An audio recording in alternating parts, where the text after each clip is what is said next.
Welcome to Enrichment Hour. To all of you here, and thank you for coming out on such a dreary, miserable night. We have a wonderful crowd here, and that says something for our program tonight. Most of you are used to seeing Karen Henderson on stage with some musical group or outside gardening, but as we discovered, she has other talents as well. Her impression of Harriet Tubman, conductor on the Underground Railroad, was so good, she agreed to do it again for all of you new people, and those of us who had seen it, we agreed that it was well worth seeing again. So, without any further introduction, Harriet Tubman.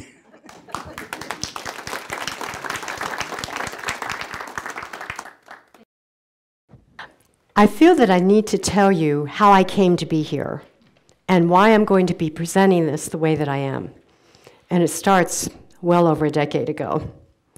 It's when I was a music teacher for second grade students in a primary school in Newark, Ohio. And at that time, I was also going to The Ohio State University for my master's degree. And the degree was in interdisciplinary teaching and learning. I've always been interested in connecting what happens in the classroom to what is happening in the music room. Well, it was February. The second graders were studying Black History Month. And one of the people they were studying was Harriet Tubman. So I wanted to do some reading about Harriet Tubman. I hadn't really heard about her before. What a woman. I was so impressed with this incredible lady. Now, I put together a little process drama in the music room where the students and I would go through as though we were going through the woods and trying to escape. And I taught them the song that we all associate with Harriet Tubman, that Go Down Moses, because we know she was called the Moses of her people. Well, now fast forward many years, and it was about 2 years ago, Nell Dielman asked me to present a favorite woman of mine at the Bristol Women. And that's coming up again in this March. It's a program you don't want to miss. Well, I knew right away that it was going to be Harriet Tubman, and I knew right away that I was going to do it in role. So I did. Then there was Betsy Hall, who was always on the lookout for people for Enrichment Hour. And she asked me if I would do that for the Enrichment Hour. And I said, sure. And she hooked me up with Marilyn Sorvis. They were RV gardeners who were here. And Marilyn and Greg, they're not just Civil War buffs, they're into it. And they had all of the outfits, and they made the things, and she wrote for a monthly publication. So she joined me in the presentation. I began with Harriet Tubman. And then we had her as a Southern lady who had, I think it was her grandfather, was the only one in the whole town that voted for Abraham Lincoln. So that can tell you about where they stood. And then I finished with Harriet Tubman. Then a couple of months ago, Diana and Betsy asked me if I would do a reprise. And I said, sure, it's an honor to do this woman. Now that's how I got here. Now I'm going to tell you why I'm doing what I'm doing and how that came about as well. When an actor wants to portray someone, they have to get inside that character. And they know their values. They know what's important to them. They try to look like them, walk like them, dress like them, have their hair like them. There was one thing I felt uncomfortable with about doing that. In this political and cultural climate, I was so afraid that if I really tried to be Harriet and darken my skin, that I would offend some people, and there's no way that I want to do that at all. So that's why you have a white Harriet Tubman up here in front of you. But her dialect and her speech pattern is so rich. There was no way that I was going to do away with that. At least I thought it was, but you see, there weren't tape recordings about 150 or so years ago. So no one really knows what she sounded like. And I visited several towns about here doing some research about her, read a stack of books like this in the library, kind of previewed them. Then I found a gem, which led me to another gem. This is a book written by Harriet Tubman, and she tells with such accuracy and detail about Harriet's life. But she does it in white talk. I still didn't know the dialect. And as I researched some more, I found this gem.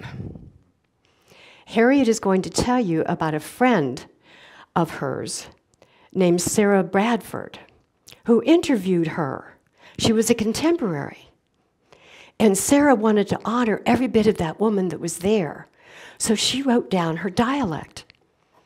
Later, Sarah wrote another book that gave a little bit more detail, but still her dialect. So I was able to study that to find out what she did with certain words and certain letters. And I had a lot of fun doing that. So, my hope for this presentation is that I will really represent this woman as the courageous, faith-filled person that she was. And now, without further ado, Harriet will come out to greet you. When Israel was in Egypt land, let my people go. Oppressed so hard they could not stand, let my people go. Go down, Moses, way down in Egypt land. Tell old Pharaoh, let my people go. With that song y'all just heard, a lot of people know me by that song, and they call me Moses, but I'll get to that a little bit later. What I want to tell you now is there was a whole lot of my life before that song and after that song. I'm going to tell you about my life and how the Lord led me from my born time to the time He took me to be with Him in heaven. My mama, in 1820, when I was born on the eastern shores of Maryland, Dorchester County, near a town called Cambridge, my mama, she named me Araminta, and folks called me Minty. But when I growed up, I decided what my name would be. And my name was going to be my mama's name. My name was going to be Harriet. My mom and my papa, they taught me how to live. It was at my mama's knee that I learned the Bible stories, memorized them all. And it was my mama that brought me to faith in Jesus Christ as my Savior, my Lord. And my papa, he told me how to read the weather and the ocean tides, how to get along in the woods, how to read the nighttime skies. And my papa, he told me, you be as good as you best know how to be. I did. My mom and my papa, they taught me to hold on to the Lord and to trust Him in all things. I didn't know how much I was going to need that training to my mama and my papa that they gave me. But when I was just 5 years old, the master sent me out to the fields to work, 5 years old. But then all the slaves did that. And then when I was 6 years old, the master, James Brody, he hired me out to a family close by. He thought it was close by. It was 11 miles away from my mama. And the master there, he wanted me to check his muskrat traps in the cold water all the time. Even when I had the measles, even when I had a high fever, he didn't care. My mama, she begged James Brody, please bring Araminta back here so I can get her well. And he finally said yes.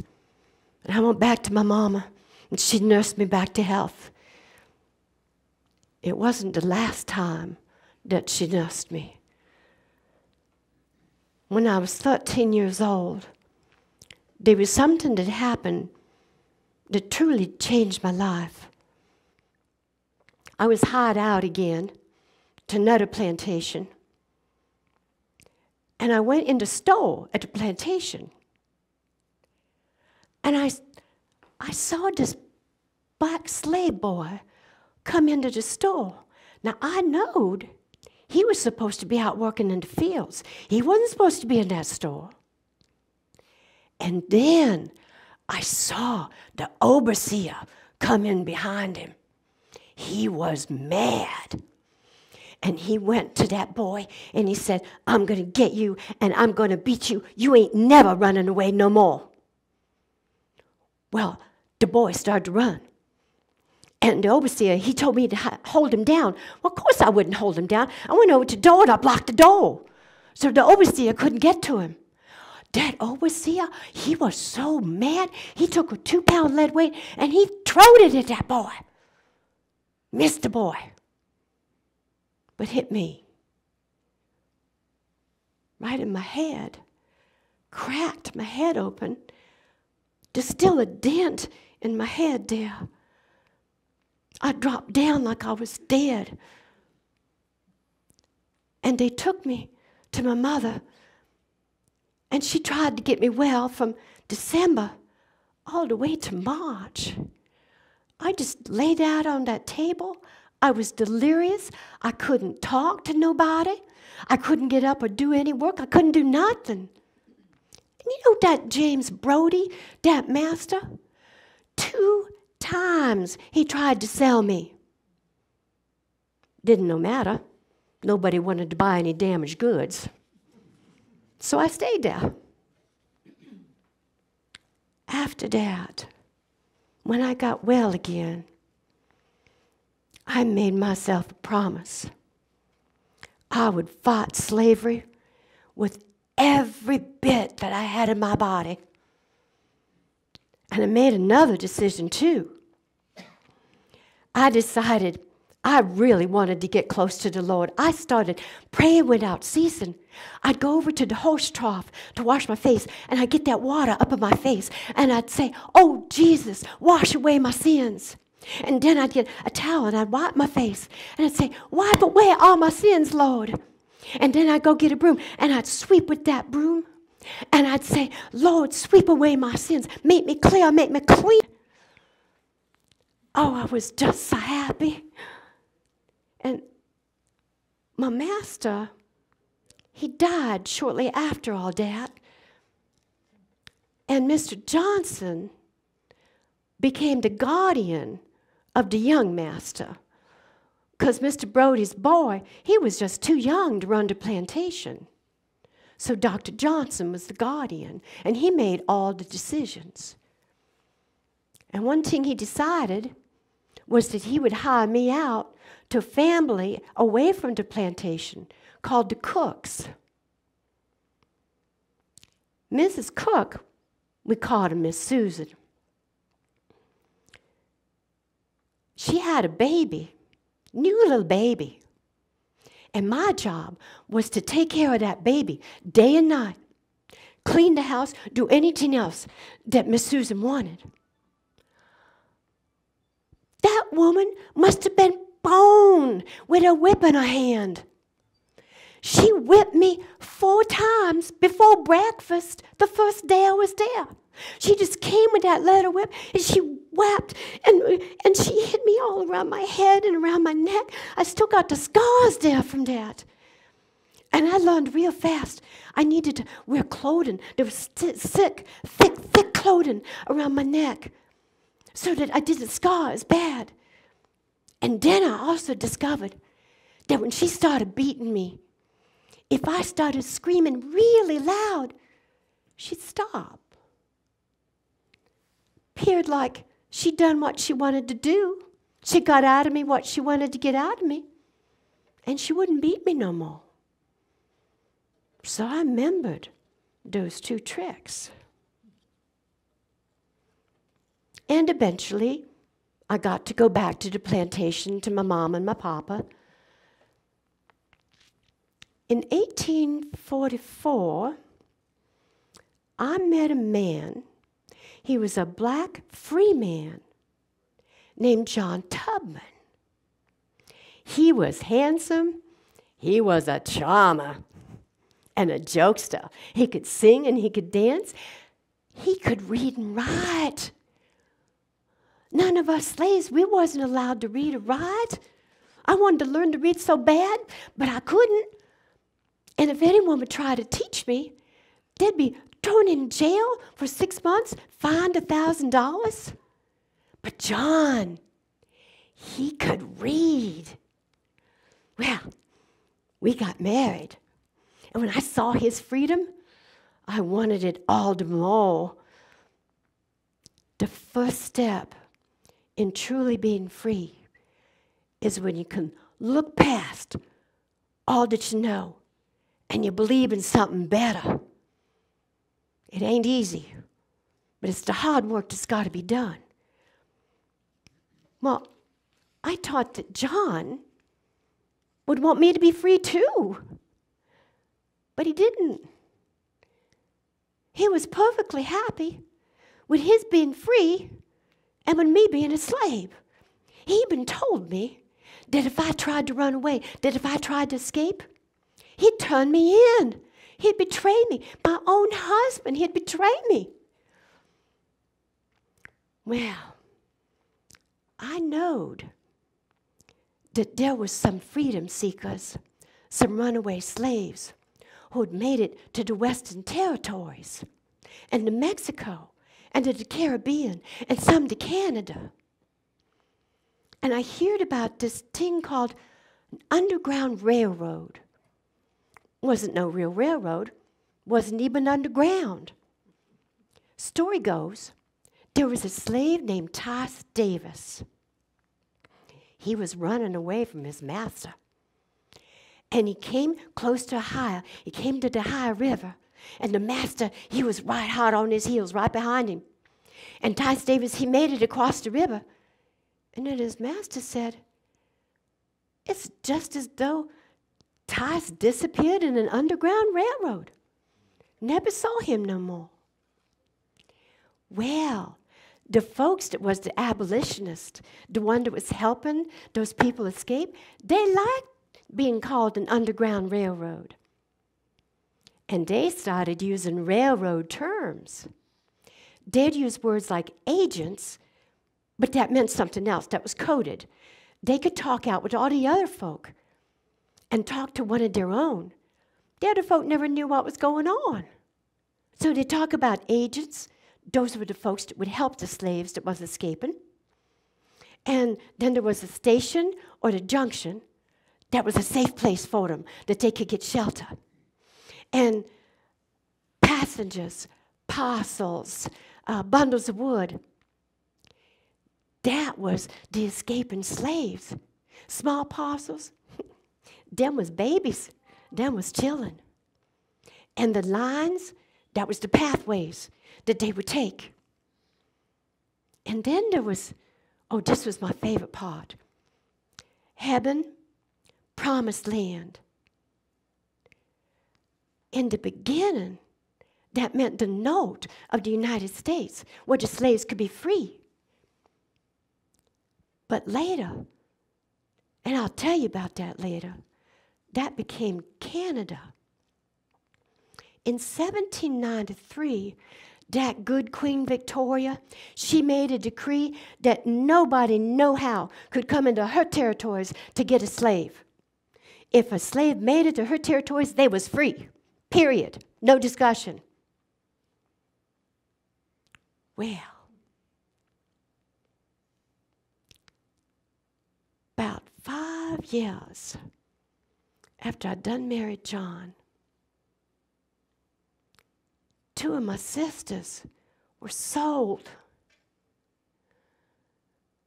We didn't even know that it was going to happen. They was just sold and they was gone.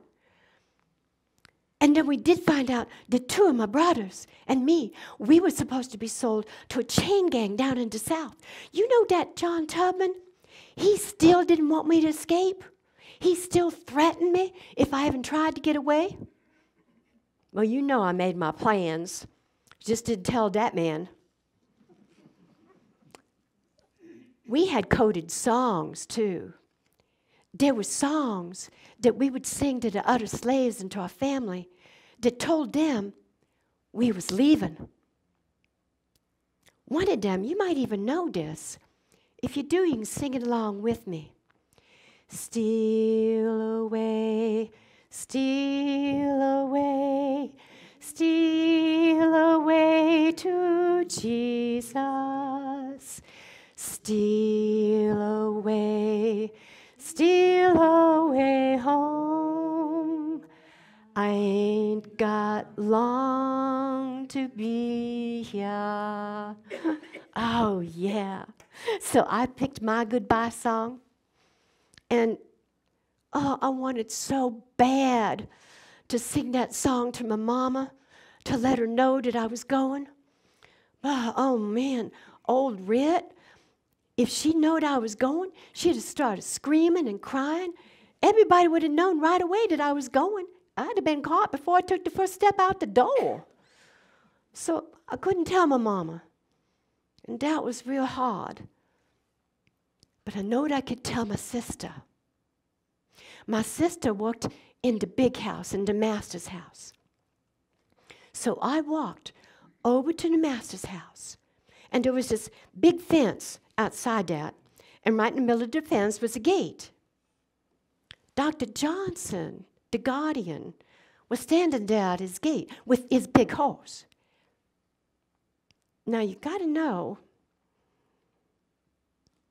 there was no way you could say Mr. Johnson was a good man. And whenever he would start coming towards the slaves and they were singing, they'd all stop. Well, this was the only chance I had to let my sister know that I was going. So I decided I was going to sing my song, Dr. Johnson or not. And I walked past Dr. Johnson. He looked at me kind of odd, but he didn't do nothing. And then I went home to the cabin where that man John was. And I did what I usually did all the time. I made an ash cake. That's what we'd have for breakfast the next day. And then I waited for that man to go to sleep. And when he was finally asleep, I quietly got out of bed. I got a bandana, and I put the ash cake in that bandana. I knew I was going to need food. And I got a salted herring, put that in, and I wrapped it up and I tied it. And I snuck out of that house. He never knowed I was gone. And I'd arranged to meet my 2, remember the ones that were supposed to be sold with me down in that chain gang? We was going to meet in the woods and then run away together. So we met in the woods. And I knowed where this house was, that would be our first station. There was a Quaker woman by the name of Mia Parson. And Miss Parson, she told me a long time before, you ever need any help, you come to me. I remember that. And we was going to Miss Parsons' house. So my brothers and me, we started through the woods to the house. But then my brothers, they started remembering what happens to slaves when they's caught. Oh, they's beat really bad. Sometimes so bad that they died. And sometimes those patrollers, those slave catchers, they just chopped the foot off so that they couldn't run. They could hardly walk. They couldn't go anywhere. And the more my brothers thought about that, the more scared they got. And then they said something about The devil they know, and they left me. They turned around, and they went back to the plantation. And they left me all alone. And I looked up to heaven and I cried, oh, dear Lord, you're the only friend I got. Lord, come and help me because I'm in trouble. And then I remembered. Remember the coded songs I told you all about that we learned? Some of them songs, they was map songs. They tell us how to get to the north. You might know this one too. When the sun comes up and the first quail calls, follow the drinking gourd, for the old man is a-waiting for to carry you to freedom if you follow the drinking gourd. You know what that drinking gourd is? Say it. It's the Big Dipper. So I'd look up in the sky, and I'd look at the end of the handle on the dipper, and there was the North Star. I know that was north. Well, there were other coded words in that song, too, because it talked about the moss on the trees. Well, if the clouds were covering all the stars, I still needed to know how to get to the north. The moss would grow on the north side of the tree.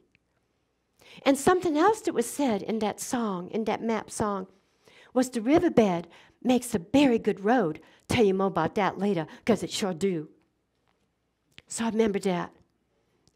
And I looked up at the North Star, and I kept it a little bit to my left. And I made it to Miss Parsons' house. She was my first step, my first station on the Underground Railroad. And it wasn't no really organized railroad.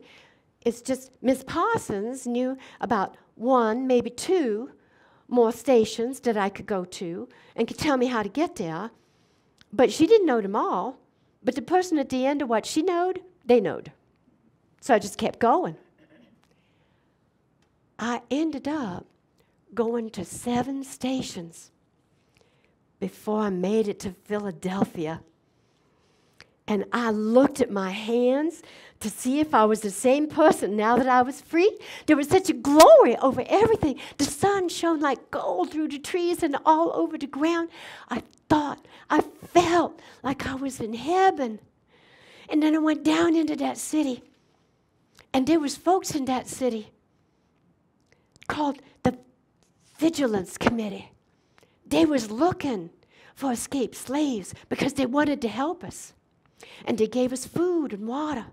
And they gave us some clothes. And they gave us a place to stay. And they even helped me get some jobs. I got a job as a seamstress. I cleaned laundry. And I did housekeeping. I didn't need much money for myself. My needs are very simple. But the Lord done give me another job.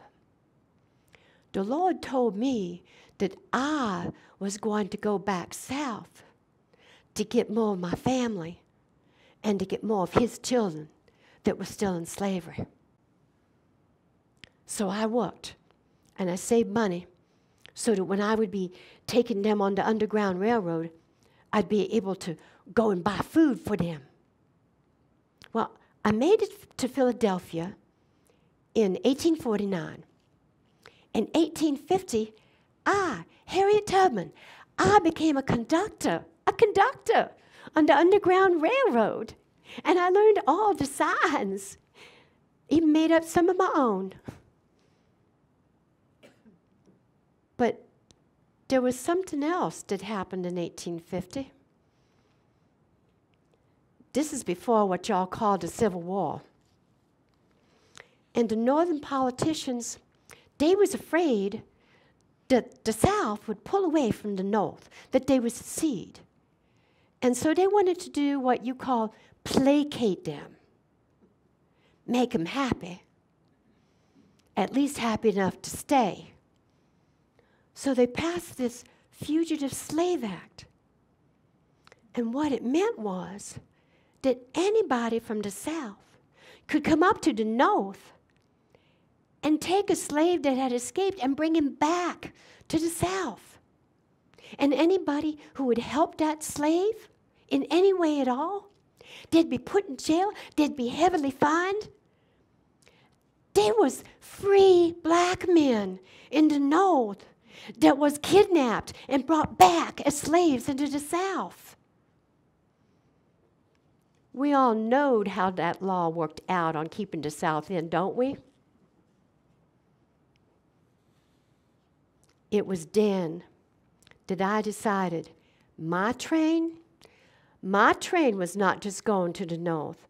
My train was going to Canada. St. Catharines. It's just close to Niagara Falls. Long trip, 1,500 miles to get there.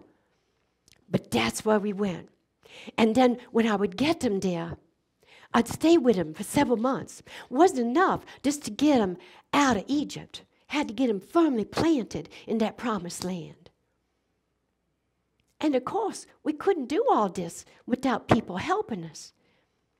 Oh, there was this one white Quaker man. I loved this man. His name was Thomas Garrett, and he was a shoemaker. He would even give me money that people from Europe, from England, would send over to him to give to me. And the Lord told me always when it was there. Finally got so that Thomas wasn't surprised when I came because he knew the Lord had told me.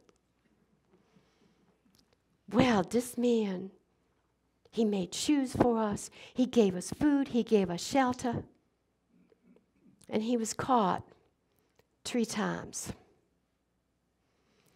And the first time, he was fined so heavily that when he finally got out of jail, he didn't even have a penny. But he worked, and he worked, and he got his shoe business back up. And he was able to help us all again. That's what he wanted to do. Then he was caught again.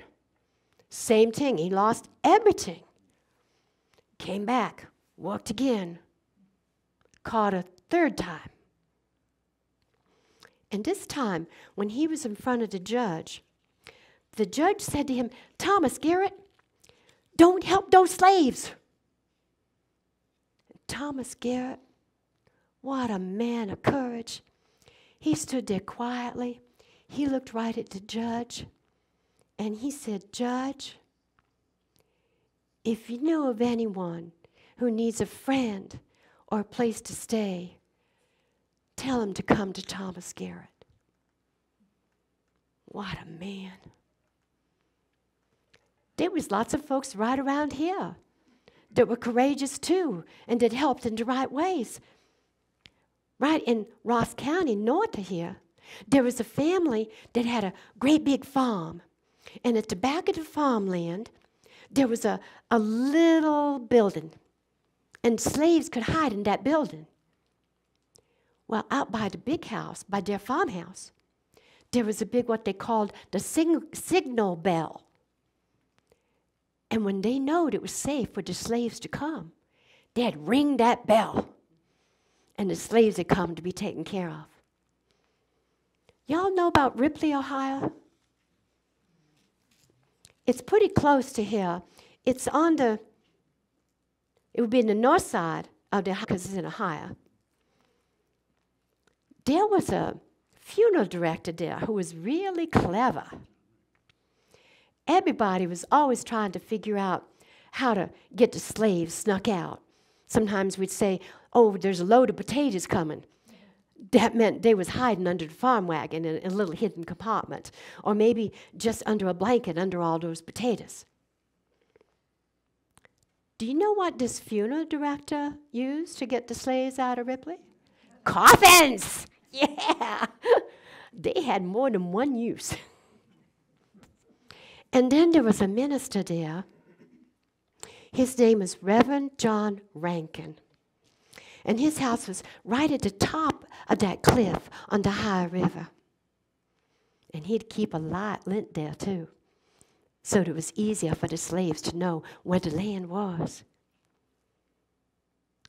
He and that funeral director worked together a lot.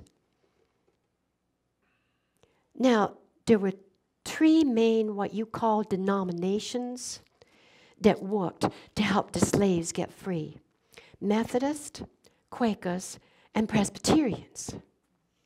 Reverend Rankin was a Presbyterian. And as it happens, there was a lot of Presbyterian ministers in the South who couldn't stand the culture of slavery. So they came up here, and they settled right close to Ripley. Matter of fact, they formed something, oh, you Presbyterians, you recognize this name. They formed the Chillicothe Presbytery so that they could work together. And also in Ripley, there was an anti-slavery society.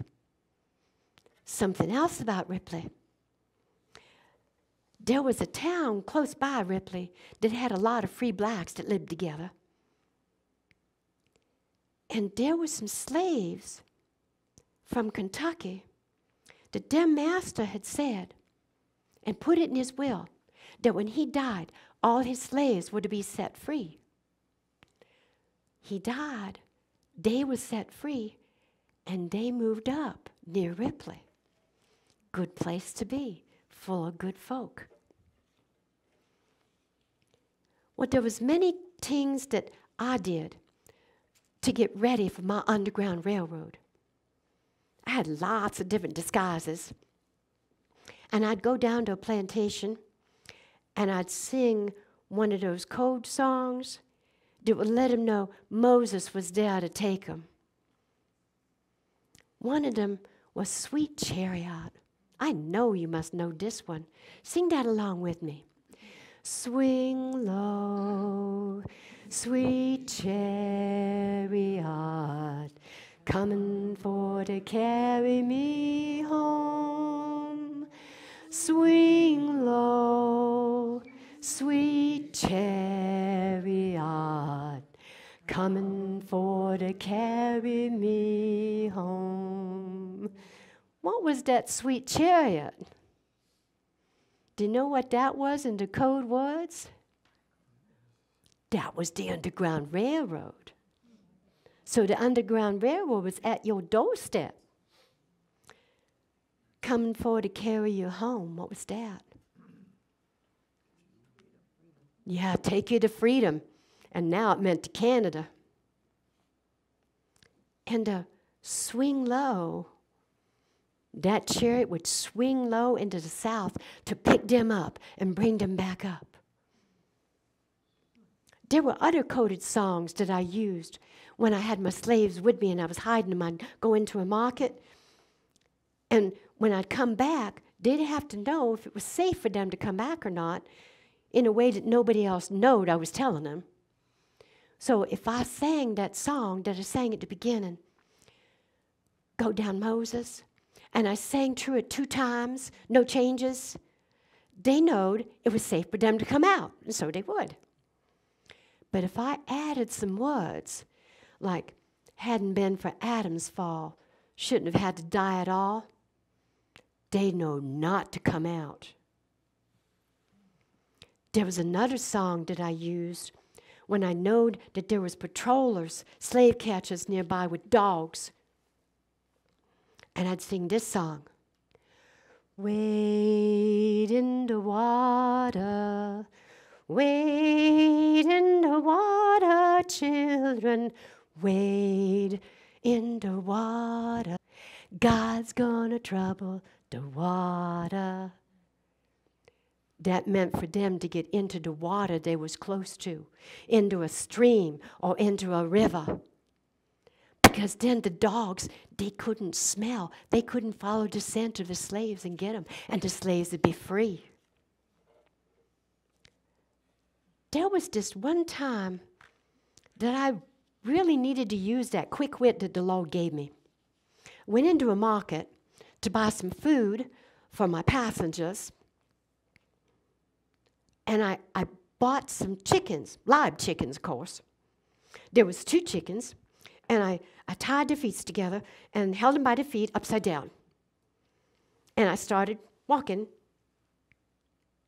And then I saw Dr. Johnson.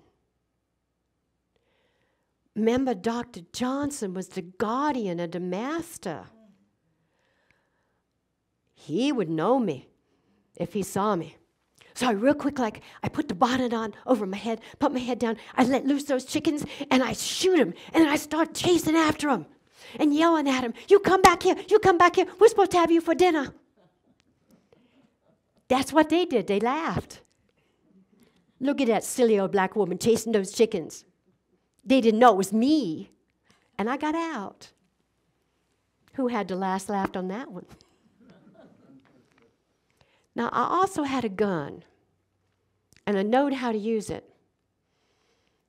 And it wasn't just for protection. The Underground Railroad was no easy place to go. It was dangerous. It was hard. And there was times when a slave would decide, I can't take this no more. I'm going back. If that slave turned back, that slave would have turned all of us in and betrayed us and betrayed everybody along the way that had helped us. You think that I would let all those people die because of one cowardly man? No way. I'd take that gun and I'd put it up to his head. And I'd say, you going to be free or you going to die? Dead men tell no tales. Well, my train never run off the track. I never lose a passenger. There's 3 trips I need to tell you about. All of them are important, but these 3 really stick in my mind. Before I start to wonder, I got to tell you, the Lord, who kept communication with me all the time, He'd give me all kinds of heavenly warnings, omens, and dreams and visions. There was one time I was taking some freedom seekers down beside a lot of water. It was wide, and that water was cold. There was ice in it. It was spring thaw. I didn't know how deep it was, but I knowed it was cold, and that ice kept breaking up against each other. All of a sudden, my heart started fluttering. Well, I knowed what that meant. The Lord made that happen whenever there was danger I didn't know about. So I said to the Lord, what is it? What do you want me to do? And He told me, turn left immediately. That was the water. But I know to trust the Lord. So I told them slaves, that's what we was going to do. And I went into that water by myself. They stayed there. Those brave men stayed there. And then they watched me go across. Oh, that ice would just jam up against me. And it was so cold and it hurt. But my nose didn't even go under the water. And I made it to the other side. And then when they saw me make it to the other side, they decided they'd go too. I found out later, down farther on that path, there was some patrollers waiting for us. But the Lord knew before they did, and we were safe. Then there was this man, this black slave named Joe. Oh, good man. He was owned by one master, and he was hired out to another master. And he had been hired out, 6, 7 years, something like that. Joe, so good. He would do the master's work night and day, all kinds of weather. He did work so good that the master, he didn't even have to hire an overseer. Joe took care of it all. Well, he was so good that the new master here, the one that had hired him out, decided he wanted to buy him. So he did. And then he came on his big horse to Joe's cabin, and he said, "Joe, come out here for your weapon." And Joe, he was confused. But why? And he said, "But Master, haven't I served you well? All kinds of weather. You didn't even need to pay an overseer. I did it all." And the master, he admitted that. He said, "Yes, Joe, that's right. But you my slave now. And you got to know that. And everybody around here got to know that. Come on out to get your weapon."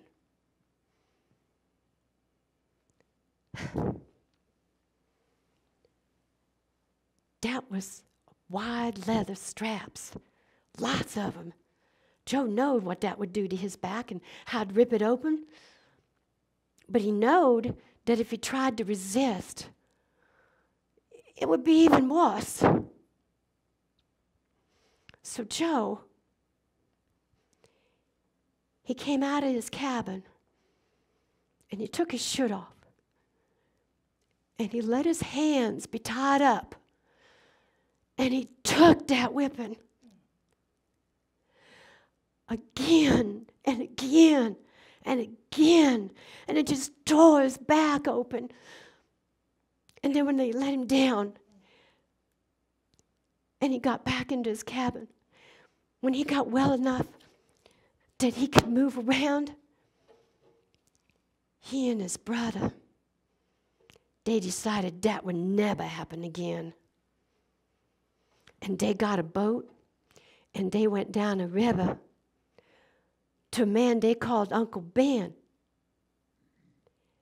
That was Ben Reese. That was my father. And they went down to Ben and they said to him, "The next time Moses comes down, you tell her we're coming on her train." It was only a few days later that I got there. And I took him and his brother, and we picked up some others also. And we started that long 1,500-mile trip up to St. Catharines, Canada.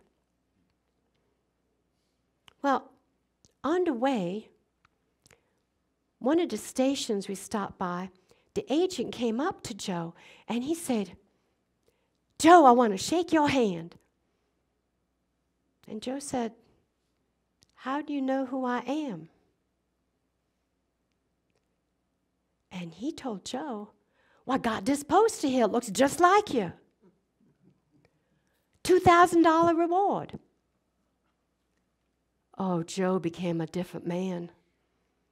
He had been laughing and singing and dancing. He was on his way to freedom.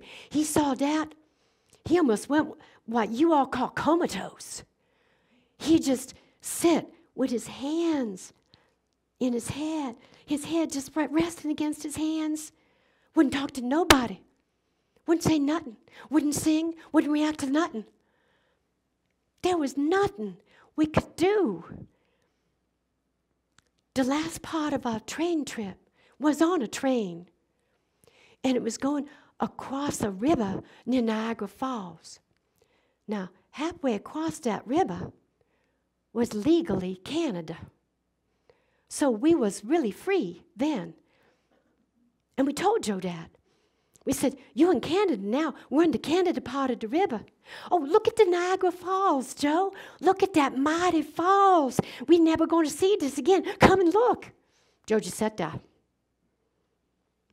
He neither looked left nor right. He wouldn't say nothing until we landed on the ground on Canada.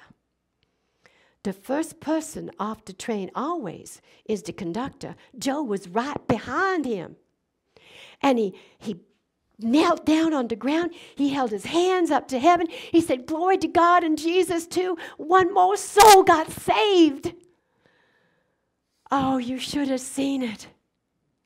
It just made you so thankful for freedom and so thankful for all those good people that put themselves in danger so that we could be free. And he was. One more escape I'm going to tell you about tonight. was my parents, Rit and Ben. Now, by this time, they was old. You're going to like this. They was in their 70s. And everybody knowed that folks in their 70s couldn't travel on that Underground Railroad. But the Lord, He gave me a premonition that there was something bad going to happen to my mom and my papa. Now, I know they had already been what he called pensioned out. They was too old to work on the plantation, so the plantation master gave them a little cabin of their own and some land that they could farm and a mule. And they was okay. But the Lord told me there was something that was not okay. So I went back down to the Brody plantation.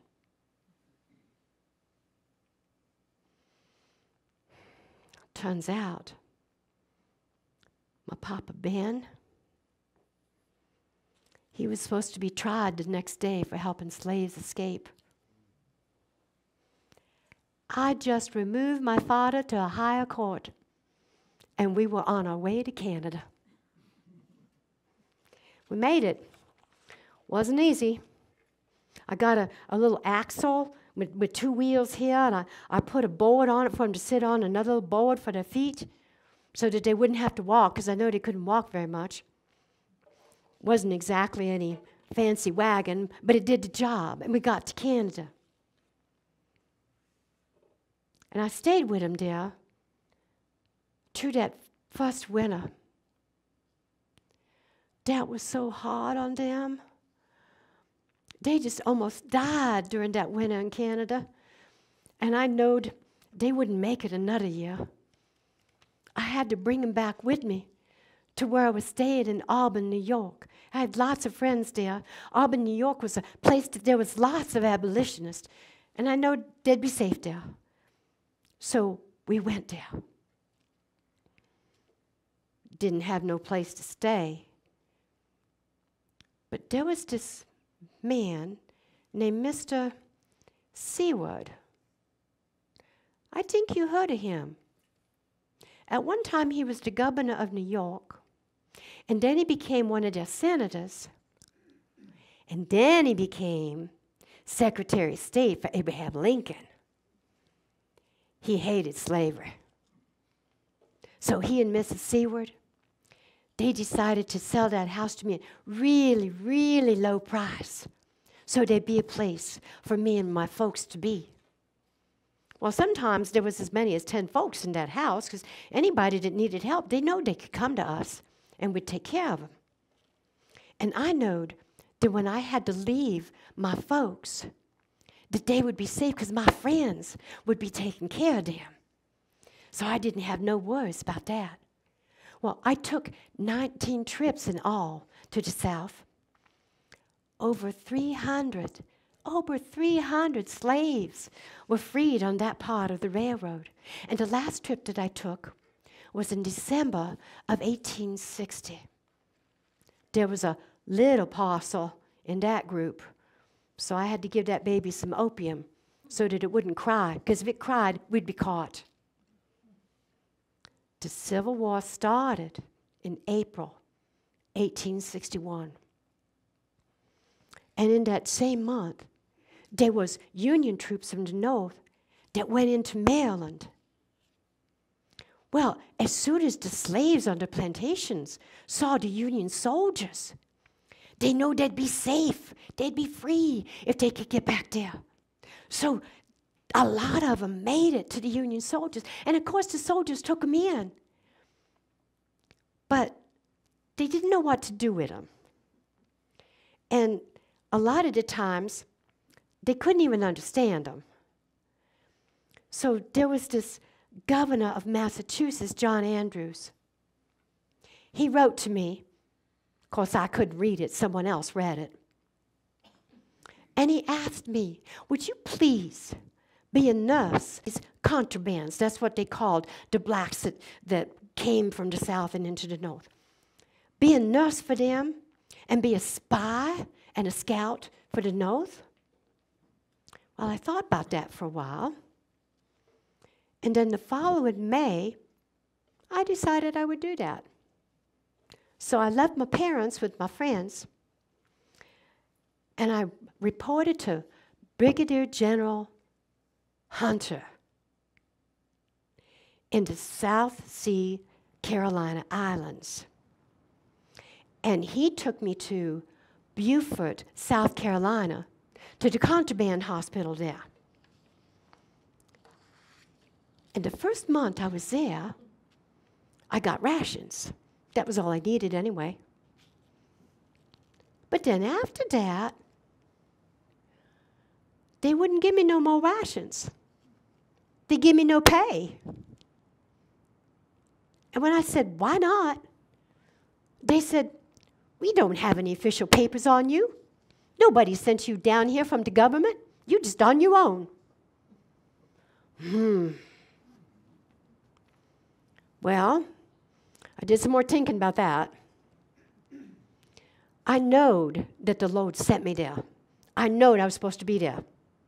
So this is what I did. I'd work during the day at the contraband hospital as a nurse, washing and taking care of the contrabands. Then at night, I'd go back to my cabin, and I'd bake lots of pies and gingerbread and make casks of root beer.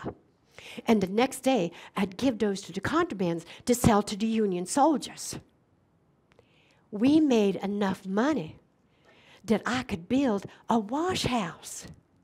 Then the contrabands had a job. They could work in the wash house, cleaning the clothes of all those soldiers. It worked right fine.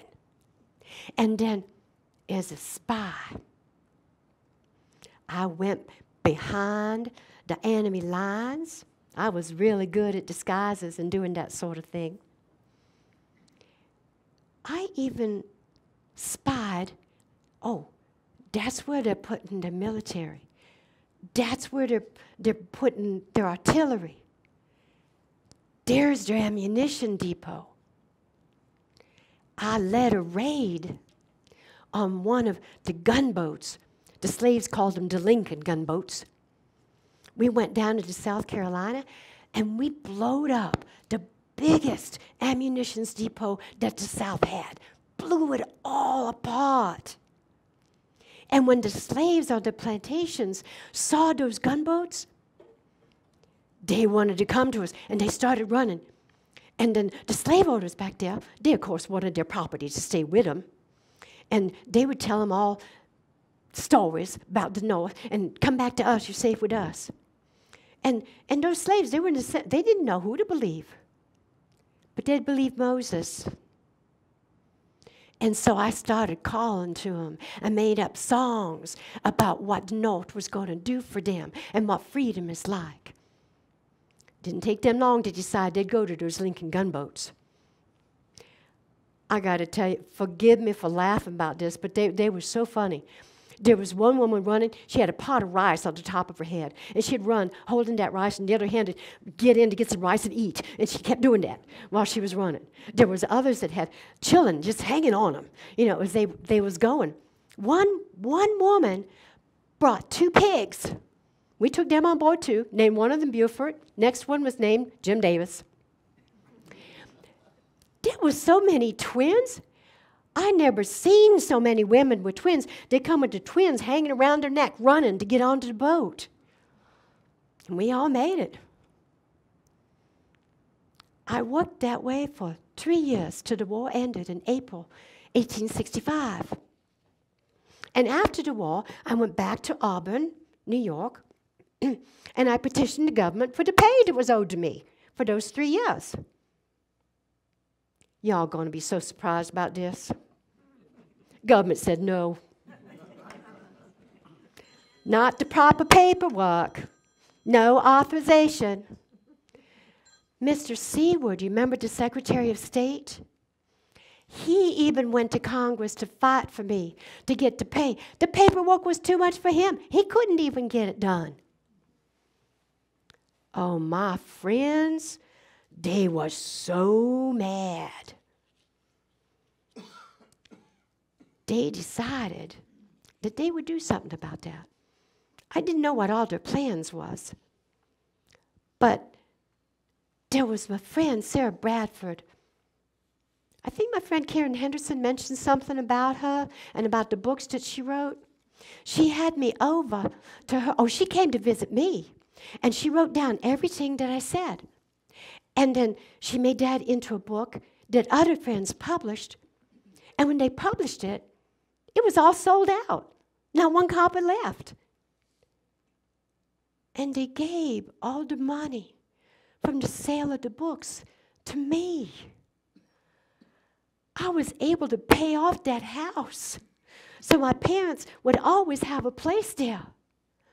And I was able to do some funding for some things that was the last work that the Lord told me to do. You see, there weren't any institutions, there weren't any schools for black children, there weren't no orphanages, there weren't no hospitals, there weren't no old folks' homes.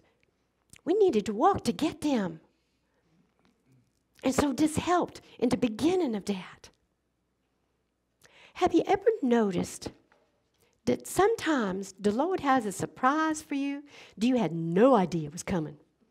Never even dreamt about it in your wildest imaginations? Well, one day, somebody knocked on my door.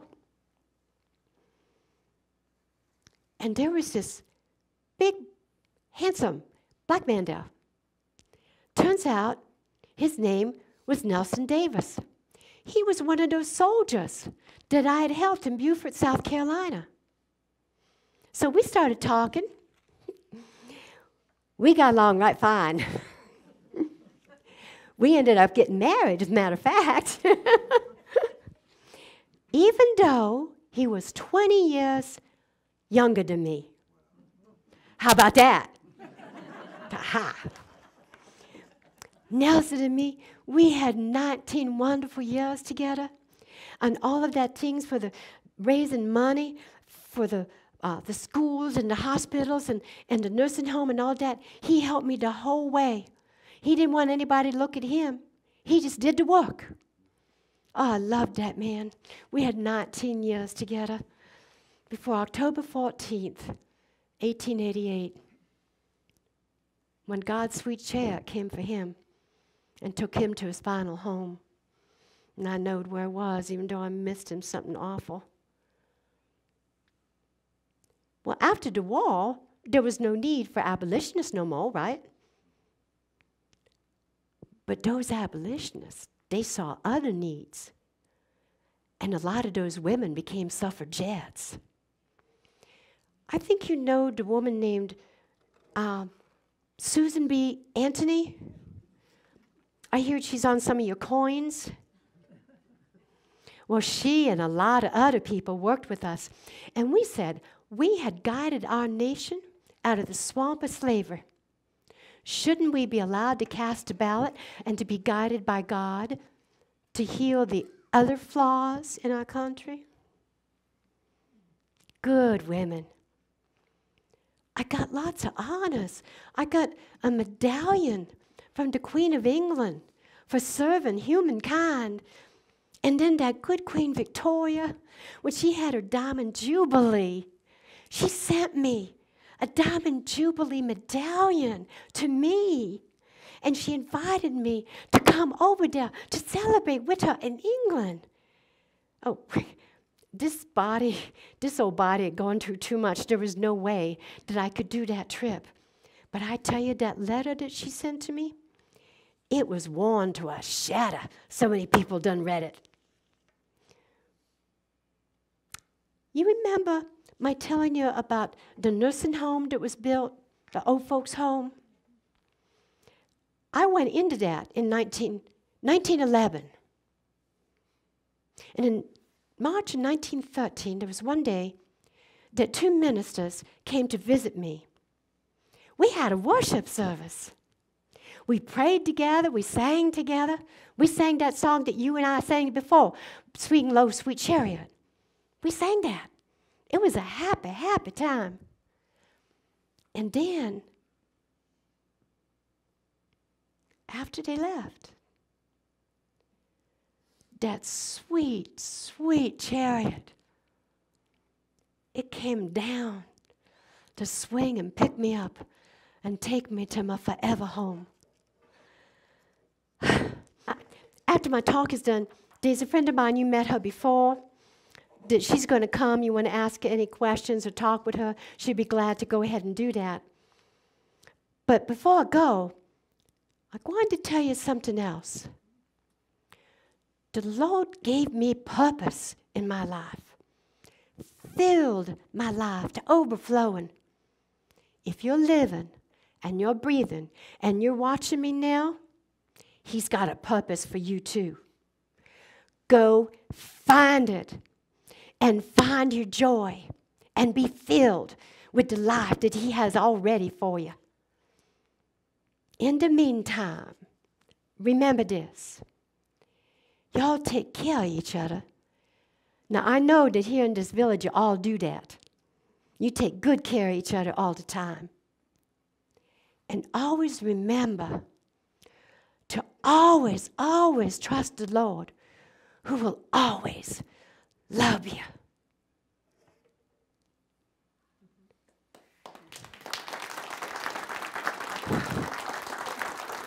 Thank you. Are there any questions that you would like to ask that I might know the answers to? That's taking a risk right there. Yes. Did you go through Peterborough, New York on your way to Canada? Because when we lived in town nearby, there was quite a thing about her and the house in Peterborough. And there also was a senior citizens home built there. Oh, really? In Peterborough? But it's quite a while since I've been there, so I can't tell you a lot more. I'd have to look it up. When Harriet and I talk later, I'm going to have to ask her about that, because she didn't mention anything about that. Peterborough, New York. Okay. Do you all know of any places around here that were part of the underground? I've not been able to find that out. Anybody? Benton County. Wilkesville had an underground railroad station. Oh, okay. Wilkesville and Vinton County. Did I get that right? Right. Okay. Did I see a hand over here that somebody else has something else to add? Well, Mount Pleasant, Ohio, near where we lived, and even some into Flushing, the little town that we lived near. Flushing and Mount Pleasant. Mount Pleasant. Okay, Mount Pleasant and Flushing in Ohio. There's a fellow in Flushing that has an underground railroad museum in our little Oh, she has a lot of good stuff to say. We need to hear this. there's a man in our little Wait a minute, you're not on yet. Hit the button.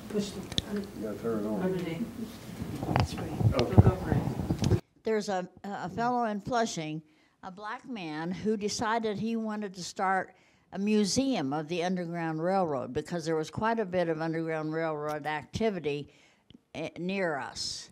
And he has a wonderful exhibit of what some of the places where the slaves were required that they were required to live in the basement. He bought an old bank, and he's got exhibits there that some people have said they liked better than the Underground Railroad Museum in Cincinnati. Oh, really? It's very small. It's small comparatively. Now, where is that again? In Flushing, Ohio. Flushing, Ohio. Where we lived.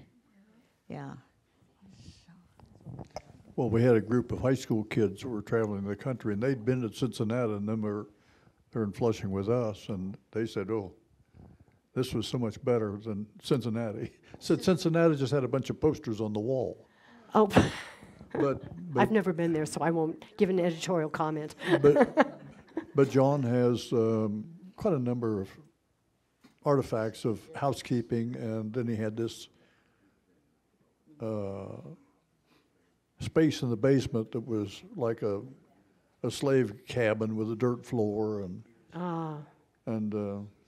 straw bed and so on that Okay. gave him a real more feel of what it was like for the slaves. Well, So and that's the feeling of that is what's really important, isn't Yeah. it?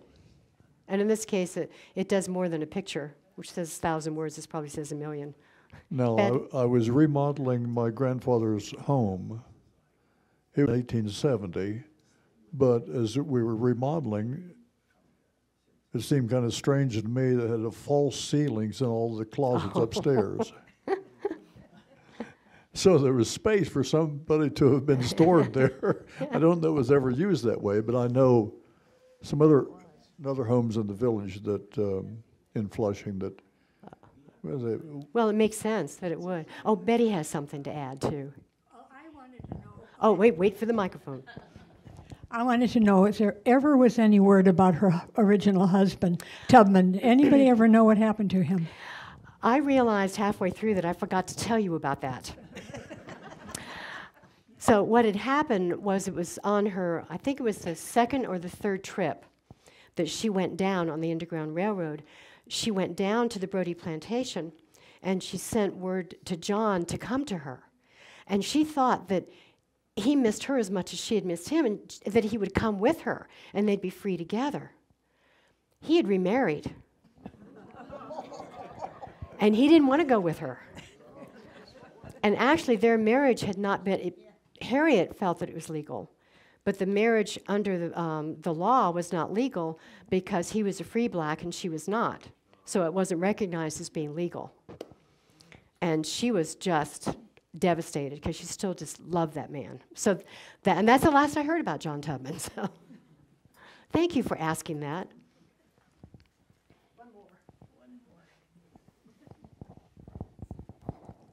There's a little town in Adams County called Tranquility, and there's You know a that, don't you? big house up on the hill right across from the church that my mother's great-grandfather lived in, and that was an Underground Railroad station.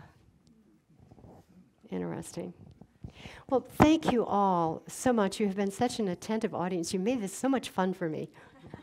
Thank you, Thank Karen. you. Thank you.